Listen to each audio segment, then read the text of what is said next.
शांति। आज 26 मार्च 2022 के बाबा के अनमोल मधुर महावाक्य सुनते हैं। और आज की मुरली में बाबा हम बच्चों का अटेंशन याद की यात्रा पर खिंचवाते हैं।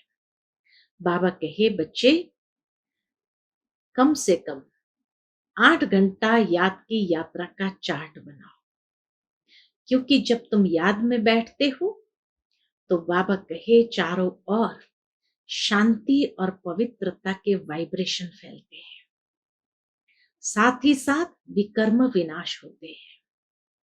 और बाबा कहे इस याद की यात्रा से ही तुम उच्च पद के अधिकारी बनते हो।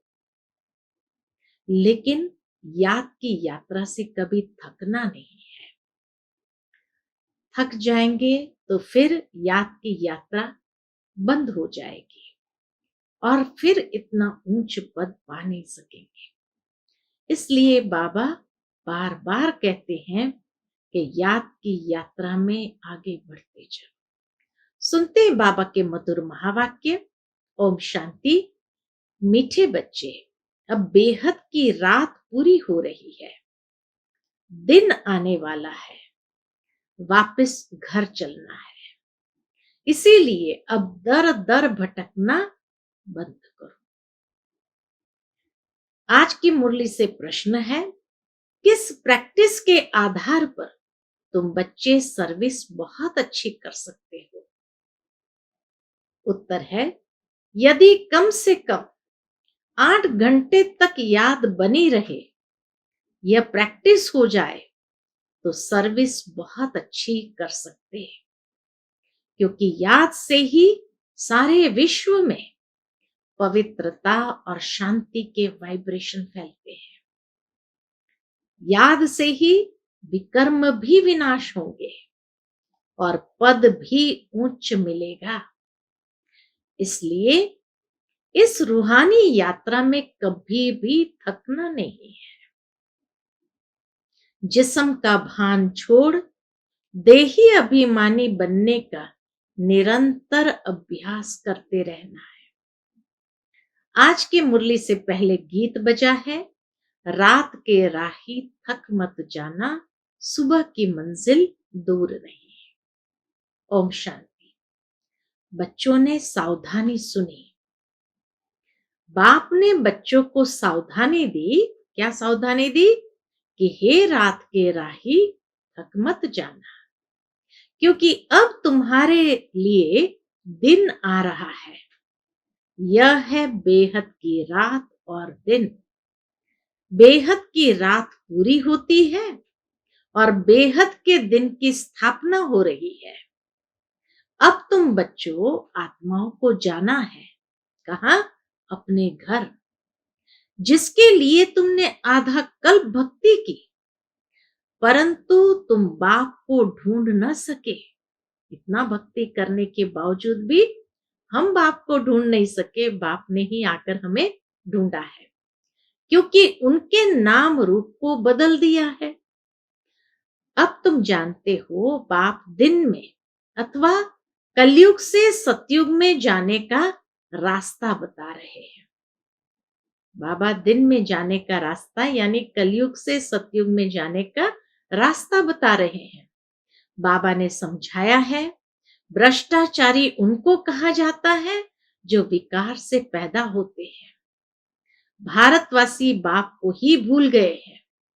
गीता का भगवान निराकार, उसके बदले साकार कृष्ण का नाम डाल दिया है। यह है बड़े ते बड़ी भूल। बाबा कहे, यह है बड़े ते बड़ी भूल, जिस कारण आधा कल्प दुख भोगना पड़ा है। भूल निमित्त बने हैं दुख भोगवाने के लिए। जो भूल की हमने, बाप को ही भूल गए, तो भूल निमित्त बने हैं दुख भोगवाने के लिए। यह भी ड्रामा का पार्ट नूंदा हुआ है। भक्ति मार्ग में भटकते रहते हैं। अगर बाप को जान ले तो भटकने की दरकार नहीं। तुमने अब बाप को जाना है। श्री कृष्ण अगर इस रूप में आए, बाबा कहे, श्री कृष्ण अगर इसी रूप में आए फिर तो उनको पहचानने में कोई तकलीफ ना हो, झट सब जान जाए।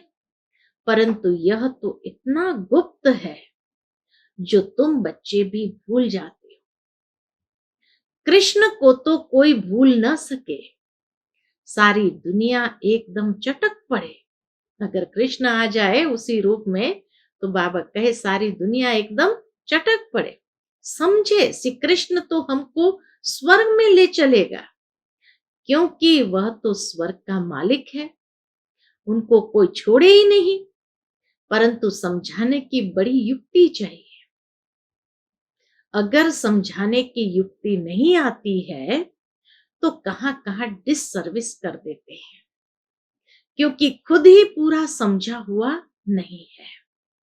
जो किसको अच्छी रीति सिद्ध कर हिसाब किताब बता सके, इस समय सब पतित है। गाते भी है पतित पावन सीताराम, परंतु पावन बनाने वाला कौन है यह कोई नहीं जानते। गीता का भगवान कृष्ण समझ लिया है, राम का तो कोई शास्त्र नहीं है। ऐसे नहीं, रामायण कोई रामचंद्र का शास्त्र है। क्षत्रिय धर्म कोई राम ने नहीं स्थापन किया।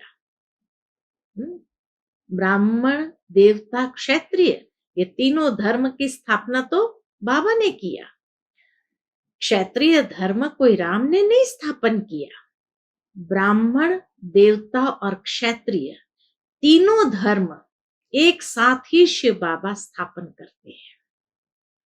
तुम्हारे में भी थोड़े हैं जो इस बात को समझ सकते हैं। राजा रानी तो एक होता है, बाकी प्रजा और दास दासियां तो अनेक बनते हैं। आगे राजाओं के पास ढेर दास दासियां थी, कोई बहलाने के लिए, कोई डांस करने के लिए। डांस का शौक तो वहां भी बहुत ही रहता है, सतयुग में भी बहुत ही रहता है। बाकी राजा रानी बहुत थोड़े निकलते हैं जो अच्छी रीति समझ और समझा सकते हैं। प्रदर्शनी की सर्विस से मालूम पड़ जाता है कि कौन कौन अच्छी रीति समझा सकते हैं। पहली बात यह समझानी है, कौन सी समझानी है?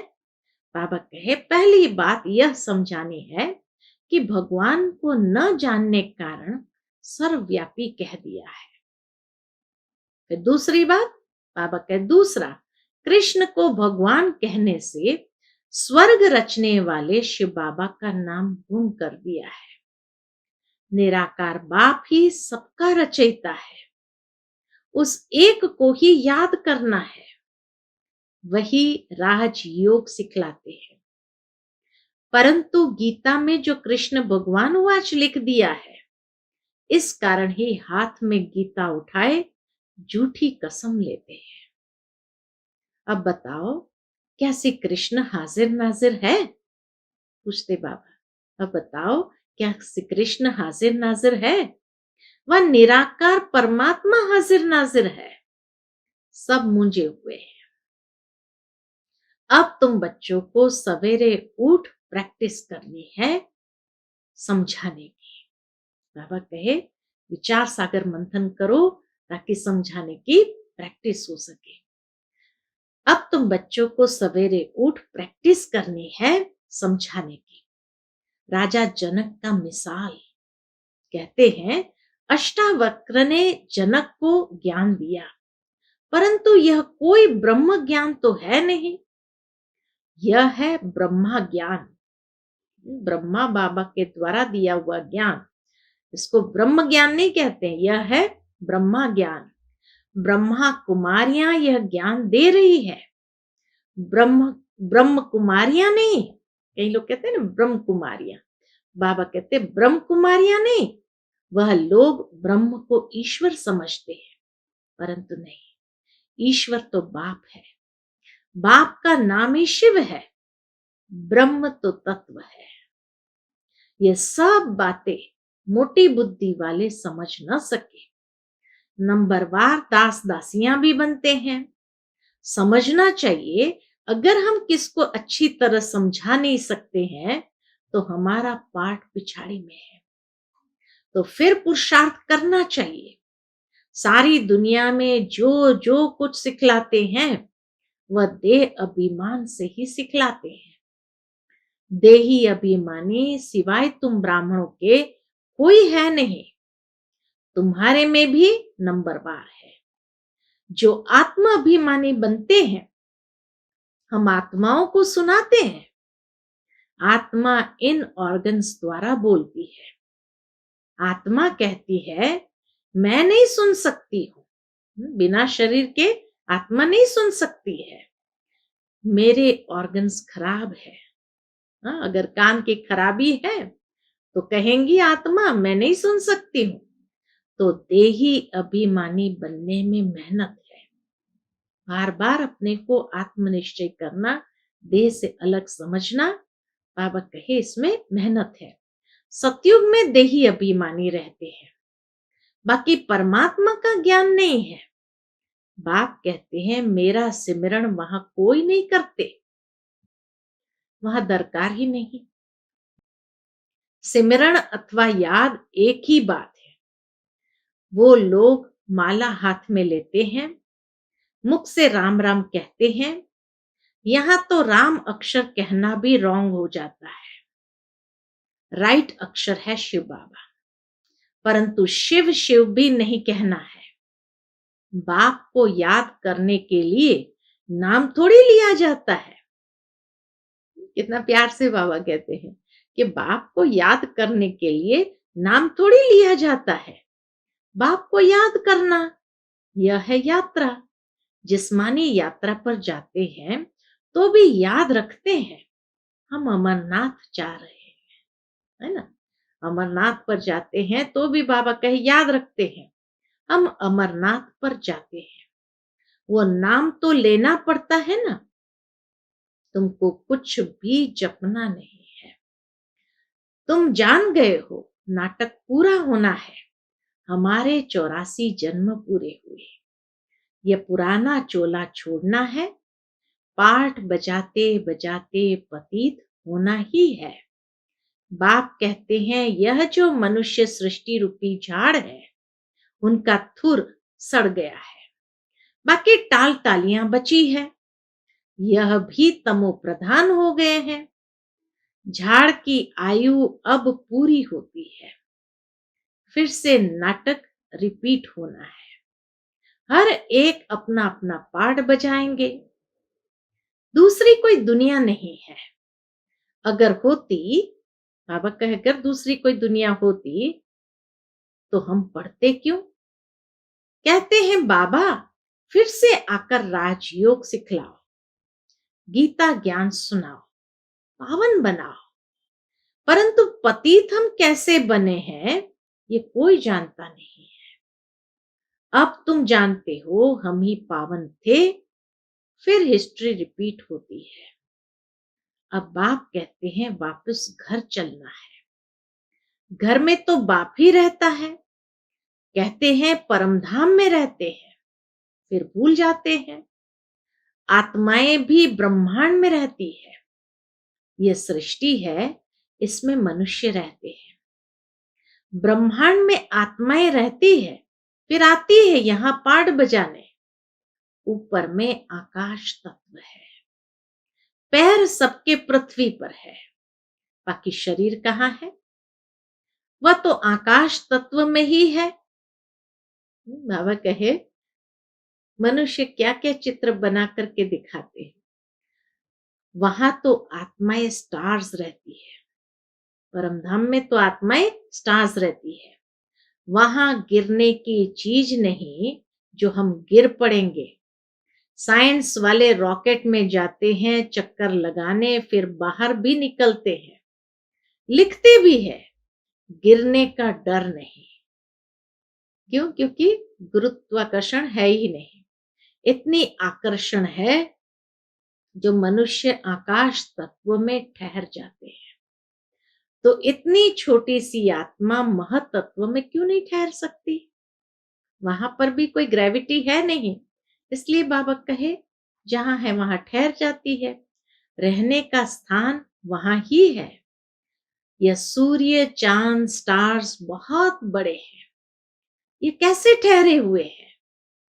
कोई रस्सी आदि तो नहीं है। यह सारा ड्रामा बना हुआ है। सारा ब्रह्मांड का भी चित्र बाबा ने स्पष्ट हमारे सामने खींच दिया। और क्यों टकराते नहीं या क्यों गिरते नहीं, ये भी बाबा ने बता दिया। हम 84 के चक्र में आते हैं। ये झाड़ है, कितनी बड़ी टाल टालियां है। बाकी छोटे छोटे थोड़ी देख सकेंगे। बाबा भी नट शेल में समझाते हैं। जो पीछे पीछे आते हैं वह जरूर थोड़े जन्म ही लेंगे, बाकी एक एक का हिसाब नहीं बताएंगे। तुम जानते हो, ब्रह्मा द्वारा ब्राह्मण, देवता, क्षत्रिय धर्म की स्थापना हो रही है। जिससे स्थापना हुई उनको ही फिर पालना करने हैं। यही ब्रह्मा फिर विष्णु बन करके पालना भी करेंगे। ब्रह्मा, विष्णु, शंकर तीनों ही देवताएं अलग अलग है। बाकी ऐसे नहीं, ब्रह्मा को 3 मुख है, ऐसे हो न सके। बाप कहते हैं, बच्चे तुम बिल्कुल बेसमझ बन गए हो। बाप आकर समझदार बनाते हैं। अभी तुम सब सीताएं रावण की कैद में हो। तुम ही बंदर थे, तुम्हारी सेना ली, तुमको ही मंदिर लायक बनाया। अब राजधानी स्थापन हो रही है। जितना जो श्रीमत पर चलेंगे उतना ही ऊंच पद पाएंगे। तुम जानते हो, हमारे मम्मा बाबा नंबर 1 में जाते हैं। स्थूल वतन में तुम्हारे सामने बैठे हैं, सूक्ष्म वतन में भी देखते हो बैठे हैं, और फिर वैकुंठ में भी देखते हो। पहले बहुतों को साक्षात्कार कराया गया, फिर सब थोड़ी कृष्ण बन जाएंगे। बाल लीला आदि दिखाई जाती है पुरुषार्थ कराने के लिए। बिगर पुरुषार्थ महाराजा महारानी तो नहीं बनेंगे। जो पक्के निश्चय बुद्धि है वह एकदम ठहर जाते हैं, थम जाते हैं। बाबा हम तो आपको कभी नहीं छोड़ेंगे।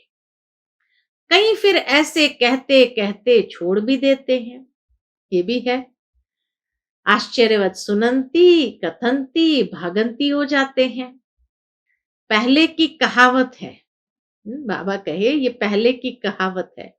अभी भी ये सब कुछ होता ही रहता है। कोई बाबा के बनते हैं, कोई छोड़ के चले भी जाते हैं। कहते हैं कल्प पहले भी ऐसे भागंती हुए थे, किस पर भी भरोसा नहीं। जैसे श्वास पर भरोसा नहीं, बाबा का बनकर फिर भी मर जाते हैं। ईश्वरीय जन्म, बाबा के ईश्वरीय जन्म दिन मनाकर भी मर जाते हैं। ईश्वरीय जन्म दिन भी मनाया, फिर भी मर जाते हैं अथवा हाथ छोड़ देते हैं। बाबा घड़ी घड़ी कहते रहते हैं, तुम ऐसे समझो तो हमको अब अपने स्वीट होम में जाना है। यही समझो कि अब हमें अपने घर जाना है। इसलिए बाप और घर याद पड़ता है। भक्ति मार्ग में भी आधा कल्प याद किया, परंतु वापस कोई जा नहीं सकते। जानते ही नहीं तो जा कैसे सकेंगे? वह रूहानी राही बन कैसे सकते? जब जानते ही नहीं तो जा नहीं सकते, तो वह रूहानी राही बन कैसे सकते? तुम अब पूरे राही बने हो। जो जास्ती याद करते हैं उनके पाप कटते जाते हैं। यात्रा का भी ध्यान रखना है। पिछाड़ी में 8 घंटा तुम्हारी ये सर्विस रहे तो भी बहुत अच्छा है। यह है शांति और पवित्रता के वाइब्रेशंस फैलाना। याद में रहते हैं, माना हम शांति और पवित्रता के वाइब्रेशंस फैलाते हैं। याद से विकर्म भी विनाश होंगे और पद भी ऊंचा मिलेगा। इसलिए कहा जाता है, रात के राही थक मत जाना। कलयुग का अंत माना ब्रह्मा की रात पूरी होना। सबको वापस जरूर जाना है। रूहानी घर को याद करना है, रूह को अब जाना है। तो क्या करना पड़ेगा? जिस्म का भान छोड़ना है, देही अभिमानी बनना है। यह है याद की यात्रा। अच्छा, मीठे मीठे सिकिलते बच्चों प्रति माता पिता बाप दादा का याद प्यार और गुड मॉर्निंग। रूहानी बाप की रूहानी बच्चों को नमस्ते। हम सब रूहानी बच्चों की रूहानी माता पिता बाप दादा को याद प्यार गुड मॉर्निंग और नमस्ते नमस्ते। शुक्रिया बाबा, शुक्रिया। आज की मुरली से धारणा के लिए मुख्य सार है। पहली पॉइंट, पक्का निश्चय बुद्धि बन दृढ़ संकल्प करना है। क्या दृढ़ संकल्प करना है? कि बाप का हाथ कभी नहीं छोड़ेंगे। बाप और घर को घड़ी घड़ी याद करना है। दूसरी पॉइंट, देही अभिमानी बनने की मेहनत करनी है। 5 विकारों रूपी रावण की कैद से छूटने के लिए श्रीमत पर चलना है। मंदिर लायक बनने का पुरुषार्थ करना है। आज का बाप दादा का मधुर वरदान हम बच्चों के प्रति है। ज्ञान युक्त भावना और स्नेह संपन्न योग। ज्ञान युक्त भावना और स्नेह संपन्न योग द्वारा उड़ती कला का अनुभव करने वाले बाप समान भव। ज्ञान युक्त भावना और स्नेह संपन्न योग द्वारा उड़ती कला का अनुभव करने वाले बाप समान भव। जो ज्ञान स्वरूप योगी तो आत्माएं हैं, वे सदा सर्व शक्तियों की अनुभूति करते हुए विजयी बनते हैं। जो सिर्फ स्नेही व भावना स्वरूप है, उनके मन और मुख में सदा बाबा बाबा है। इसलिए समय प्रति समय सहयोग प्राप्त होता है। लेकिन समान बनने में ज्ञानी योगी तो आत्माएं समीप है। इसलिए जितनी भावना हो उतना ही ज्ञान स्वरूप हो।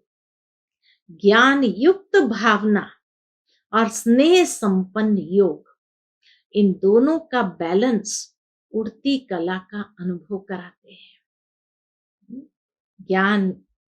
ज्ञान युक्त भावना और स्नेह संपन्न योग, इन दोनों का बैलेंस उड़ती कला का अनुभव कराते हुए बाप समान बना देता है। आज का स्लोगन है, सदा स्नेही व सहयोगी बनना है तो सरलता और सहनशीलता का गुण धारण करो। सदा स्नेही व सहयोगी बनना है तो सरलता और सहनशीलता का गुण धारण करो। फिर मातेश्वरी जी के अनमोल महावाक्य, ओम शिवोहम हम सो सोहम, इन शब्दों का यथार्थ अर्थ मम्मा ने स्पष्ट किया है। ओम शांति। यह जो शब्द उच्चारण करते हैं, हम सो सोहम, शिवोहम, अहम आत्मा सो परमात्मा। अब ये महावाक्य कौन उच्चारण करते हैं और इन शब्दों का यथार्थ अर्थ क्या है? जब ओम अक्षर कहते हैं, ओम का अर्थ है मैं आत्मा शांत स्वरूप हूं। ओम शांति जब कहते हैं तो मम्मा कहे, ओम का अर्थ है मैं आत्मा शांत स्वरूप हूं। यह निश्चय होने से फिर मैं आत्मा सो परमात्मा हूं। यह अक्षर नहीं कह सकते। जब मैं आत्मा शांत स्वरूप हूं तो ये निश्चय करो, फिर मैं आत्मा सो परमात्मा हूं, ये अक्षर नहीं कह सकते। फिर तो ऐसे ही समझते हैं कि मैं आत्मा परमात्मा की संतान। तो यह ओम शब्द कहना आत्माओं का अधिकार है। फिर जब हम सो हम शब्द कहते हैं तो उस शब्द का अर्थ है हम सो पूज्य, सो अब पुजारी बने। हम सो पूज्य, अब यह शब्द भी आत्मा ही कह सकती है। यह जो मनुष्य कहते हैं, अहम आत्मा सो परमात्मा, अब यह शब्द सिर्फ परमात्मा ही कह सकता है, क्योंकि वही एक आत्मा परमात्मा है। इसलिए वो कह सकते हैं कि हम आत्मा सो परमात्मा, क्योंकि वही एक आत्मा है पर जो परमात्मा है। फिर यह जो शिवोहम शब्द कहते हैं, वो भी परमात्मा कह सकते हैं, क्योंकि वो शिव है। तो इन शब्दों के अर्थ को भी तब जानते हैं जब परमात्मा आकर यह नॉलेज देते हैं। बाकी और धर्म वालों को, क्रिश्चियन आदि को यह मालूम नहीं कि हम सो पोप बनूंगा। उन्हों को यह नॉलेज ही नहीं है। अभी हमको यह नॉलेज मिली है कि हम सो देवता बनेंगे। हमारे सामने देवताओं का यादगार चित्र है और साथ साथ उन्हों के जीवन चरित्र हिस्ट्री है।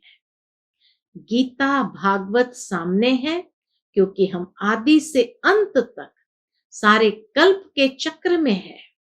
और वो धर्म पिताएं जब आते हैं तो वो कल्प के बीच में आते हैं, इसलिए वे हम सो शब्द नहीं कह सकते, ओम शब्द कह सकते हैं। अच्छा, ओम शांति।